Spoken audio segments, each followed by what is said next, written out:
How cool is this? Very cool. Hey, Collin, thanks for taking the time today. I'm not going to butcher your last name, so please.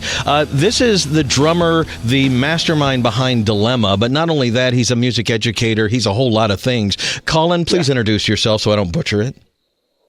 Well, my last name is pronounced Leijenaar. Leijenaar. On the Dutch way, Leijenaar. But you can call me any way you want. Collin is just fine. Well, thank you for taking the time today. You guys released a new album last month. How's it going? Yes, very well. It's the response has been amazing. We've had so many great reviews and people that bought the album and are emailing us every day, almost like we love it so much. So that's really great to hear that and to read that. So yeah. It's fun, yeah. Now, why prog? In 2024, you are obviously an accomplished musician. You could literally play anything. But there are elements of all sorts of classic prog on this album. Why are we still playing with prog in 2024? Why not? Perfect. I think prog gives you the freedom to do whatever you want. Yeah, that's right. You know, like for me and for us, it's like we don't make music because we want to reach a certain target with listeners or a certain amount of money that can come in with music. I don't know. But anyway, we don't make it for the music. We don't make the music for other people. We make the music for ourselves. And if there are people out there that love what we do, we are over the moon. So that's how we do, how we are in this. It's the music we love and we like, and it's not really thought out that it should be this or it should have that influence. It just flows out of us naturally. So yeah, it's kind of the sum of all of your experiences and the stuff you love. It just kind of comes out that way, right? Yeah. And of course, I love progressive rock music. But like Paul, our guitarist, he's a really big into blues and that kind of stuff. So we are all listening to different kinds of music. But when we are together, this is what comes out. Now, tell us what happened with Dick Burke. I mean, he didn't have time to participate, so now you have a new singer. Yeah, well, it started, I guess, in 2019 when we opened for Flying Colours in the European tour. Mm-hmm. Amazing tour, by the way. Bit short, but it was amazing. Great band, too. Just before that tour, unfortunately, there was a death in the family of Dak. Mm-hmm. So he had to bail out, and he couldn't come with us on tour. And we were like, oh, now we have to cancel the tour, of course. We will not perform without you. Sure. And then he said, no, guys, find a replacement, go on tour because you cannot miss this. And let me deal with what I have to deal with, and you go on that tour. So I knew, and we knew Woodstick, and in the Netherlands, he's a quite famous singer. So we asked him, hey, man, can you join in this tour? And he's a big Dream Theater fan. So he was like, on tour with a band with Mike Portnoy? Of course, I'm in. We rehearsed one weekend. Wow. I think 1.5 days of rehearsal, because we called him like, I think it's Wednesday or Thursday, and Monday we left. So it was like, but he nailed it. And so then Corona hit. Mm-hmm. The whole pandemic, and we were just at home, of course, and wanting to make an album, and just before, I remember it was like 1 or 2 weekends before the first Corona patient was in the Netherlands. We were in London, in England, with Dak, writing songs for this album. And then that happened, and then it was those 2 years after that were very difficult for us to work together, because he was in the UK, we were in the Netherlands. Sure. And with all the stuff going on, so in the end that didn't work out. So Dak said, well, maybe it's better to not continue working on this, because I have other things as well, and it's quite difficult with the distance, etc. So that ended, and then of course we made a quick call to Woodstick and asked, hey man, the tour was great. How about doing that more often? He said, I'm in. So luckily Woodstick came, but there's no bad blood between us and Dak. Sure. We're still great friends.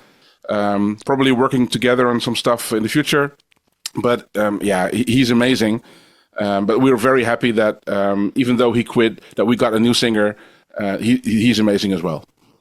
Now, this is a prog band, so everybody's quite the musician. Do you find it hard to get a balance among the band? Like, does anybody want to solo more, or do you want to play more intricate stuff on the drums that sometimes are not called for? I mean, you got a bunch of pretty killer musicians in the room, you know? Yeah, it's always when we are jamming, things come up, and then after we've recorded those jams, we start building and making songs out of that. It's always I don't know the English word for that. I'm thinking in Dutch, so but it's always like when you're a carpenter and you're making or a sculpture.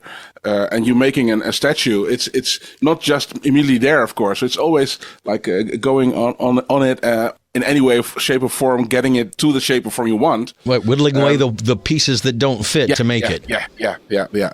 So that's always happening, and yeah, of course, sometimes I have an idea that the rest doesn't like. Okay, we'll ditch the idea then.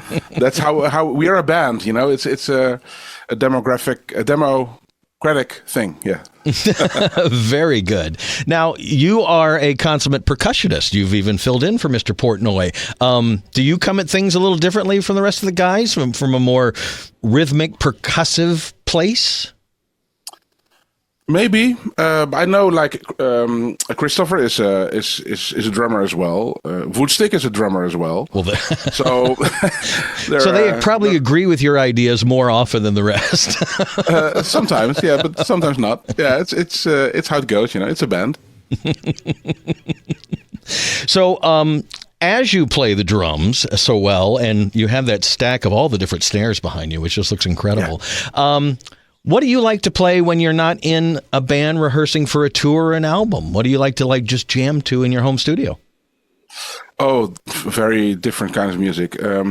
Old jazz rock stuff, even modern pop, local pop music. I don't have a specific music style I'm committed to. I just like good music, and the style doesn't matter to me. It just has to have a good vibe, and it has to, and that's the most important thing. It has to touch my soul. It has to touch my heart. You know, I have to be moved emotionally to be able to really like the music. And there's so much great music out there.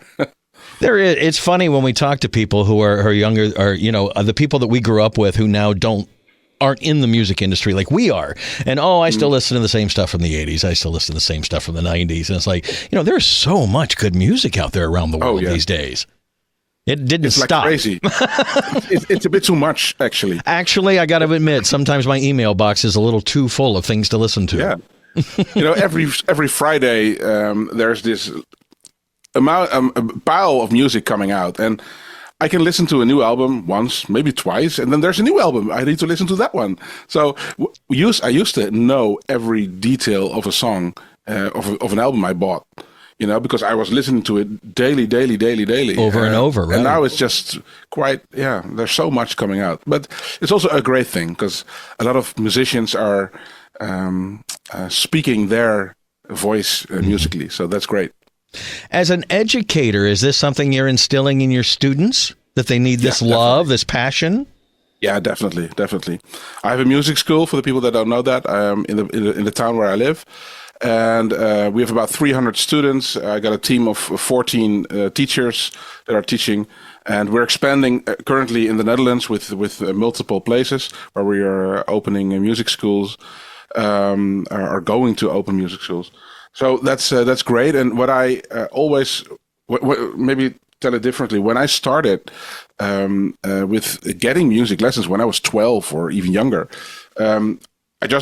they taught me the way they knew how to teach. And to me, that was a bit boring. I got this first drum book, and it was like, 40 pages. I don't know how thick it was. Mm-hmm. But the teacher said, well, we're going to divide it in 30 pieces, because there are 30 lessons this year. So then you know how this year is going. And then I was like, okay, bye-bye. with any spontaneous thing, it's my motivation was gone, because it was like, okay, is that. So when I started teaching almost 25 years ago, I guess, the first thing I said to myself is like, I don't want to be that guy that brings everybody the same book and the same thing, but I want to find the unique musical voice everybody has, and try to find that, even though with kids or with adults, and nurture that and bring that up, so that everybody can be in its own way, truly himself or herself in music. So that's what we do with the school, and that's growing great. We got so many people that want to follow lessons with us, but we're just full. So we have a waiting list of over 300 people right now. Now, in your country, do they have music in the schools, or is that here in America, they're cutting down, like the music budgets are getting tiny? Yeah, the same here. There is still music lessons on the schools, but it's going down very quickly. And there are also a lot of music schools in the Netherlands for after normal school times, like mine. And we all know, we talk a lot with each other, and we all see so many people that want to learn to play an instrument. So that's great. That is. For me, like in middle school, I wanted to be a drummer, and there were too many drummers, so I had to pick something else. And the theme from Rocky was number one, so I picked the trumpet, and it turns out I was good at trumpet and was first chair and all that kind of stuff. So you're right. You don't always know what your musical voice is. True. Yeah. True. Because I had tried to play guitar, and somebody didn't teach me chords and didn't teach me right, and I didn't last a year in that.